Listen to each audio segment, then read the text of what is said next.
Hello, and welcome to your very own Tech and More. As part of the ongoing series, that is Salesforce testing come admin interview questions and answers, welcome to another video. If you have been following along, what we did is we basically divided all the questions which are important from Salesforce perspective into different categories. For example, reports and dashboard, objects, fields and relationships, and now process automation. So in this video, as I already mentioned, we will be talking about the important questions from the process automation perspective, that is approval process or lightning flows or similar email templates and all these things.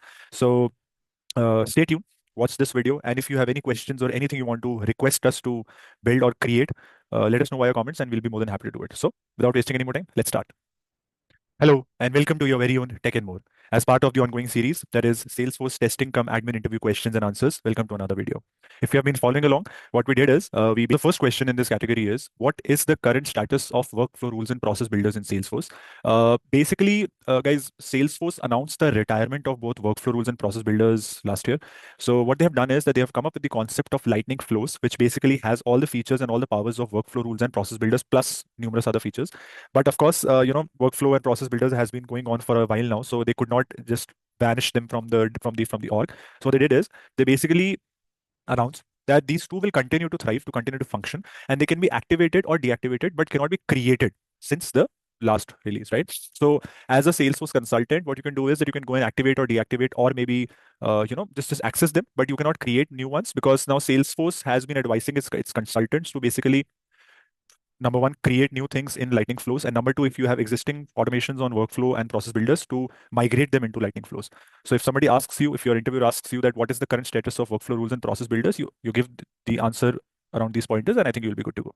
Perfect. Now, the next question is, what is your understanding on flows and what is so awesome about them? So yes, we did talk about that workflow rules and process builders have become obsolete now. Okay, but then what is new? That is lightning flows. So basically, Salesforce's vision was to create an automation flow that can be a one-stop destination for all process automations, as I already mentioned. So some of the actions or some of the features that it has, that is the lightning flows have, is number one, creating, updating, and deleting records. It can send out emails and outbound messages. It can launch other flows and call Apex code. Plus, there are numerous other features as well. So all in all, it is the sum total of the features provided by a process builder, workflow rules, and numerous other things, right? So as a QA specifically, you'll not be asked to create a flow, of course, but you should know the features of it. So if you get a question around this, you have to answer in a similar manner. Cool. Now let's go to the dev org and let's see how Lightning flows and everything can be accessed. So I'm going to go to setup from here. And FYI, this is a dev org, and if you don't know what's a dev org, you should go and watch the playlist that is Salesforce concepts to know as a Salesforce QA or as a Salesforce tester. Therein, I have covered each and everything from basics to advanced for learning Salesforce testing. Cool. Okay, so as I was saying, that if you have to access the flows, you need to go to the object manager. In the quick find, you have to simply search for flows, and you click here, and then you are navigated to these pre-built flows which are there by default, right? So that is that, and you can go and create new one as well, but for now, just for your demo purposes, for your understanding purposes. Then uh, since we are here, let's go and have a look at the workflow rules and process builder as well. So guys, this is how you basically access workflow rules, and it's always preferred to go and access the I mean, to go and migrate these into Lightning flows. But yes, just wanted to show it to you once. And again, I'm going to go to one of the flow because I missed one thing, just remembered. Let me go and show you one of this flow, how basically these flows look like. See, it's very similar to a flowchart, right? It's very animated, it's very user friendly. So the intent is that previously there were a lot of things that you could not do without code, without writing Apex.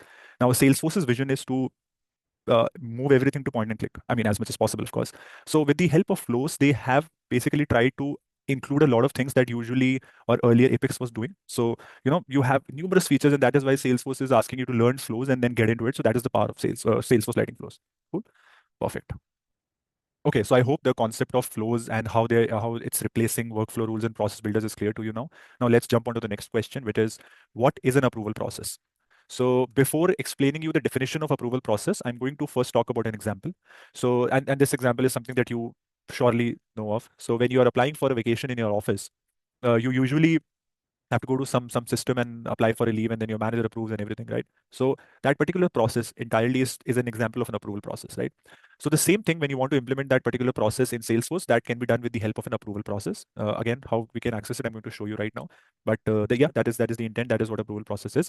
Let's have a look at the definition. An approval process is a workflow that automates the approval of records, which can help streamline decision making. That's that, right? Now, I always believe in showing things practically. So again going to go to Object Manager and I'm going to search for approval process here. You can go to quick find, enter approval process, and you'll get this. And from here, and you can create new approval processes. This is how you can see it. Okay. So yeah, that's what an approval process for you is. Now the question is, because of course I cannot go and implement the approval process in this video because this is more about question answers. But yes, this is just to give you a gist. If you want me to create a dedicated video for approval process, let me know. I'll do that. The next question that usually gets asked is, when does the submit button appear? This is important. So the submit button basically appears when you basically have not submitted a record for approval. That is when you are, you have applied for a leave. That is, you go and create a record. You enter the basic details from which day to which day do you want the leave, what is the reason for the leave, and then when you hit the submit button or apply button, that is when that is basically the submit for approval button. And then once you do that, that button should typically vanish because now that particular record or that particular approval request is in the manager's bucket. So that is what. And one more thing, an additional point is that once the record has been submitted for approval, ideally and typically it should be locked for editing, because once you have submitted something, you should not be able to edit the details, right? So that is what, and these are some minor questions around the approval process. So the next question is, what happens to the lead after conversion? This is very important because yes, you know what's a lead. Yes, it can be converted, but I see from my experience that a lot of folks do not know these questions or these answers. That is what different things happen after the lead has been converted, right? So let's go and just see it in action. Then we'll come back and have a look at these pointers. So I am in my dev org. I will go to leads. Where is that? I just saw it. Yeah, see, this is the leads, and then let me go and click on all open leads. I'll just maybe just for reference, I'll open any one lead, and let me just duplicate it because we'll have a look at it later on. So I'll click on the drop down. I'll click on convert, and I'll go for the option that is create new account, create new contact, and create new opportunity. And then I'm going to go and click on convert, right?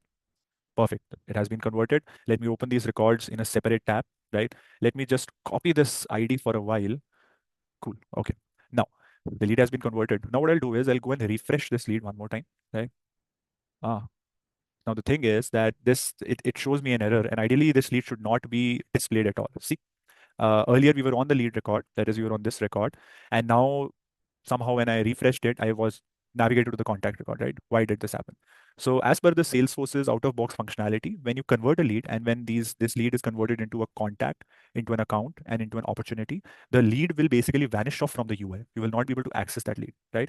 And when I say vanish off from the UI, that is the keyword. That is, it is not deleted. You won't be able to basically go and search it this way. That is, if let's suppose if I have the record ID and I enter it here.